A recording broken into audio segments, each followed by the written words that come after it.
I'm ostracized and traumatized by everything I'm not alright. I'm lost inside, and anything I say you better listen up closely. Mostly, I'm the one and only. Bring it home slowly. Hand your boy the trophy. Patience is holy moly. I got him hating on me like Michael hates Toby. Yo, konnichiwa. Di video kali ini kita bakal ngebahas lanjutan dari video sebelumnya. Jadi buat teman-teman yang baru mampir, gua saranin buat lihat video gua sebelumnya. Tapi sebelum lanjut ke videonya, buat teman-teman semua yang baru bergabung atau baru mampir ke channel ini, bisa bantu channel ini dengan cara klik tombol like, tombol subscribe, juga nyalain loncengnya agar kedepannya video-video di sini juga semakin membaik lagi. Dan kalau ada salah dalam penyampaiannya mohon dimaafin. Ya udah nggak usah lama-lama, kita langsung aja yuk gas ke videonya. Cerita dimulai. Untuk siapa-siapa saja yang akan Rimuru kirim sebagai bala bantuan, sebenarnya Rimuru saat itu ingin menunjuk Testarossa. Namun, saat itu Testarossa sudah diberi tugas oleh Rimuru, jadi hanya ada Carrera dan Ultima sebagai kandidat utama. Untuk Kekaisaran Suci Rubrios milik Ruminas, Rimuru bertanya, apakah ada bawahan Rimuru yang Ruminas inginkan? Sebenarnya Rimuru mau mengirim Veldora, tapi karena Ruminas sama Veldora nggak akur, jadi Rimuru bertanya. Nah saat itu, Ruminas pun kemudian berkata bahwa dirinya tertarik dengan Xion dan ingin mengenalnya lebih baik. Hal ini sebenarnya karena Ruminas suka sama permainan biola dari Xion. Rimuru pun kemudian berkata, kalau begitu, aku akan mengirim Xion, Adalman, Albert, dan Wenti. Karena Rimuru merasa tim Adalman juga sudah melupakan kejadian di masa lalu. Ruminas pun menerimanya dan mengucapkan terima kasih. Dan orang-orang yang akan dikirim ke negara Milim juga sudah ditentukan. Milim berkata siapa saja boleh. Dan karena itu, Rimuru berkata akan mengirim Carrera. Saat itu Dagrul kaget, kemudian berteriak. Sepertinya dia tidak menyukai Carrera, yang merupakan primordial kuning. Dagrul pun kemudian berkata, ini mustahil. Jangan bilang Rimuru berhasil menjinakkan Carrera, yang merupakan primordial yang paling suka membuat keributan. Rimuru pun berkata dengan nada biasa, sebenarnya Rimuru tidak menjinakkannya, tapi itu memang terjadi begitu saja. Dagrul pun mau gak mau harus menerima kenyataan ini. Ruminas kemudian berkata kepada Dagrul, dirinya sebenarnya juga kaget karena Rimuru bisa jadiin Ultima sebagai bawahannya. Setelah Dagrul tahu kalau si Ultima itu adalah primordial ungu, Dagrul makin terkejut, bahkan sampai berteriak loh. Kemudian mereka semua pun setuju dan memaklumi Rimuru. Rimuru saat itu juga bilang, mungkin lebih baik mengirim Carrera ke wilayah Dagrul. Tapi Dagrul berteriak dan berkata, Cotomate, bahkan dia tuh sampai berdiri. Gua nggak tahu kenapa Dagrul di sini tuh berasa nggak punya ketenangan sama sekali. Dia bahkan menolak hal itu secara mentah-mentah. Sepertinya memang dia tidak ingin Carrera dikirim ke sana. Namun di sisi lain, Leon malah tersenyum karena Carrera nggak dikirim ke tempatnya. Dagrul pun kemudian menjelaskan, kalau seandainya Carrera dikirim ke negaranya, wilayahnya bisa dihancurkan oleh Carrera dalam sekejap. Dagrul juga bilang, kalau bisa Rimuru mengirim orang dengan kepribadian lembut.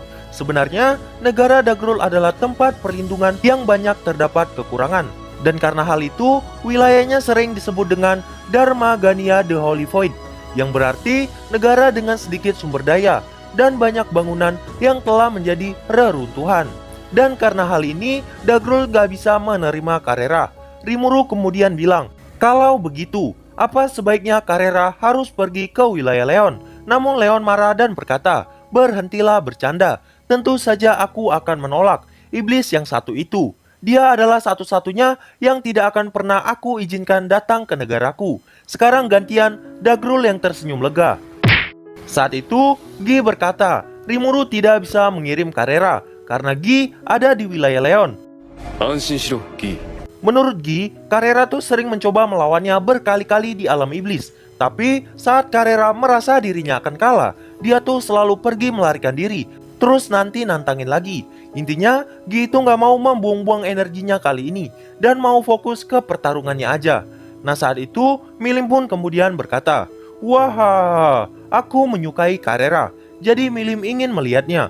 Dan karena itu, Rimuru pun pada akhirnya mengirim Carrera ke negara Milim dan mengirim Ultima ke negara Dagrul.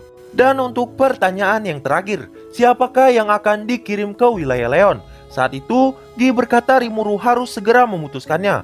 Lagian, di negara Rimuru banyak yang udah berevolusi. Rimuru pun bilang, dia juga membutuhkan mereka untuk melindungi negaranya. Namun Gi berkata, Rimuru kan punya Veldora, gimana kalau Benimaru aja yang dikirim? Tapi Rimuru bilang, Benimaru tidak boleh dikirim, namun Diablo mungkin bisa dikirim ke wilayah Leon. Karena Rimuru juga berada di posisi yang sulit, tapi dirinya masih rela mengirim kekuatan tempur andalannya, yaitu Diablo. Jadi Rimuru meminta agar tidak ada yang menolak hal ini. Gi pun akhirnya menerimanya, dan sad boy sejati yaitu Leon kemudian berkata, aku menerimanya, tapi bisakah Rimuru mengirim Chloe bersama dengan Diablo?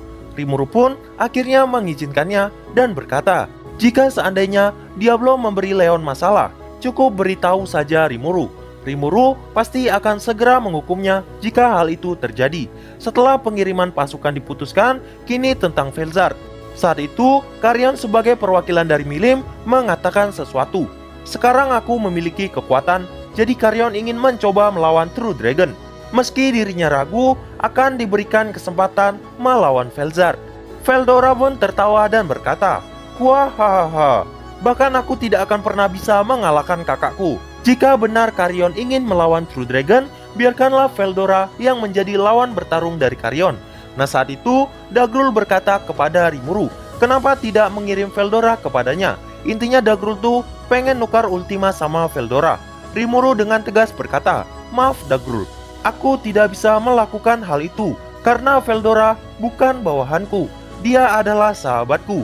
Jadi saat itu Rimuru tidak bisa memutuskannya dengan sepihak. Nah karena itu, ditanyakanlah kepada Veldora, apakah Veldora mau? Veldora pun berkata, maaf Dagrul, meskipun aku ingin menyelamatkanmu, tapi Veldora punya pekerjaan lain, yaitu menjaga labirin Ramirez.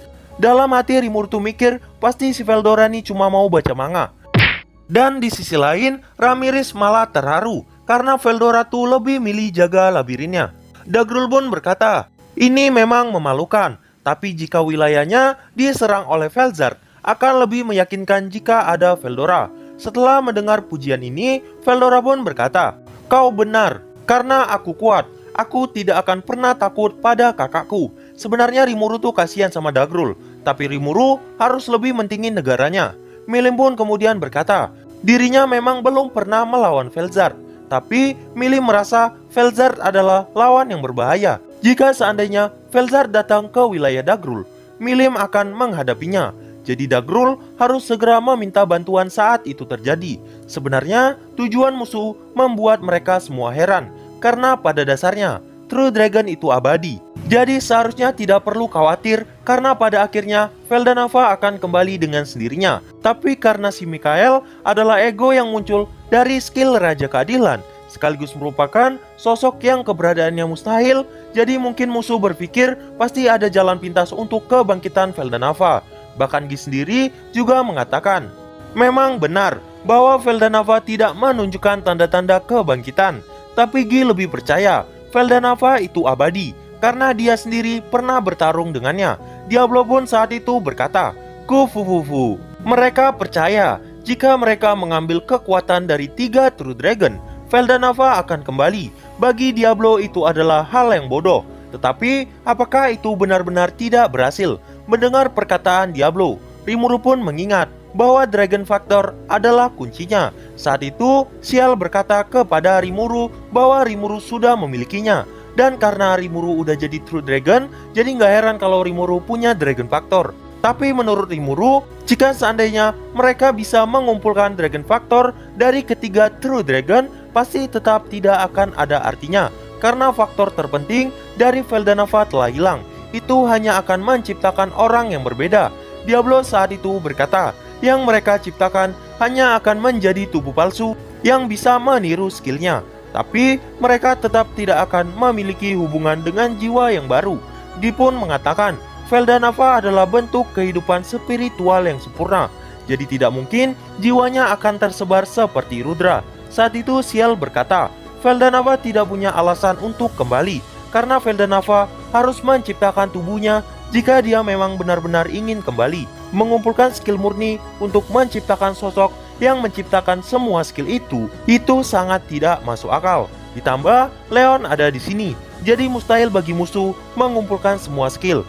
Tapi tidak ada keraguan, tujuan utama musuh tinggal Veldora. Semua Raja Iblis pasti akan mencegah hal itu terjadi. Dan untuk keadaan terdesak, mungkin Rimuru juga akan menelan sirkuit kendali Leon. Walau sebenarnya Rimuru nggak ingin melakukannya. Dan dengan itu, pertemuan Walpurgis pun ditutup. Dan volume 18 chapter 1 berakhir di sini. Chapter 2 kita mulai. Waktu telah berlalu 5 bulan setelah pertemuan Walpurgis. Dan sampai sekarang, belum ada tanda-tanda Mikael mulai bergerak. Rimuru khawatir. Mereka yang tidak menyadari pergerakan dari Veldue. Sebenarnya, Rimuru juga udah berkomunikasi dengan Dino melalui kutukan yang diukir oleh Zegion ke dalam Dino. Karena Zegion dan Dino udah terhubung melalui mantra kutukan, jadi Rimuru bisa menghubunginya.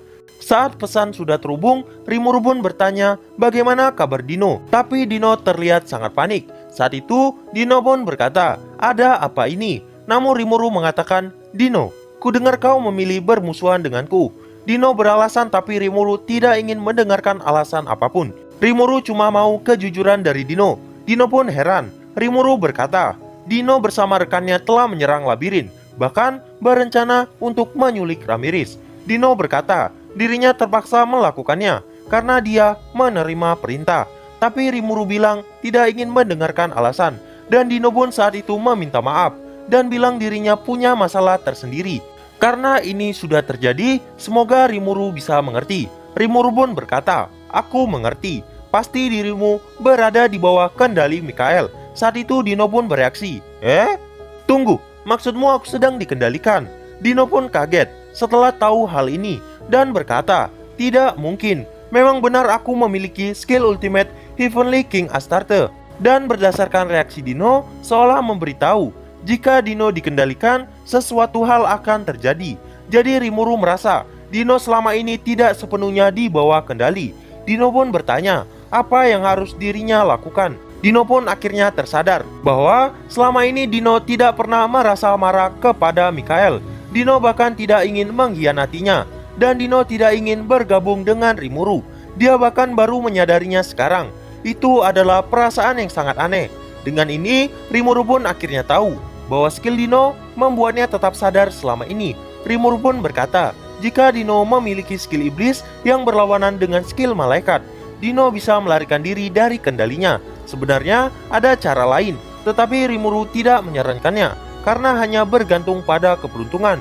Dino pun kemudian berkata, ternyata begitu. Dino pasti akan mencoba melakukan sesuatu. Tapi Rimuru berkata, jangan bertindak berlebihan, karena Mikael dan seluruh Raja Iblis akan segera berperang habis-habisan. Jadi Rimuru ingin Dino tidak melakukan apapun dan menghindari kecurigaan. Dino pun berkata, apakah itu benar? Intinya Dino tuh senang karena gak dapat tugas apa-apa. Rimuru pun mengatakan sebenarnya dirinya berpikir akan sulit bagi Dino untuk mengkhianati Mikael. Namun Dino malah bilang, aku mungkin tidak ingin mengkhianatinya, tetapi aku tidak peduli jika aku membocorkan informasi. Saat itu, Rimuru pun bertanya, apa yang dilakukan Mikael saat ini, dan kapan dia akan menyerang. Dino pun berkata bahwa Mikael lagi tertidur karena dia telah mendapatkan kekuatan dari Felgrin dan juga telah mengambil kekuatan dari Velzar. Dan itu mungkin semacam efek yang Mikael terima. Rimuru pun bertanya, apa yang terjadi pada Velzar? Dino pun kemudian berkata bahwa Velzar lagi memulihkan dirinya dan mungkin akan kembali normal dalam beberapa hari. Rimuru pun berkata, terima kasih, dan mereka pun mengakhiri percakapan. Rimuru juga meminta Dino untuk menghubunginya setiap pagi agar Rimuru tahu jika seandainya Mikael sudah terbangun. Nah, jadi itulah untuk pembahasan kali ini, dan tunggu video-video gue selanjutnya, dan see you. I said you better watch what you're doing, 'cause I ain't gonna stop when I'm moving. I'm headed to the top, I'ma do it. I'm headed to the top, I'ma prove it. And baby girl, I like what you do.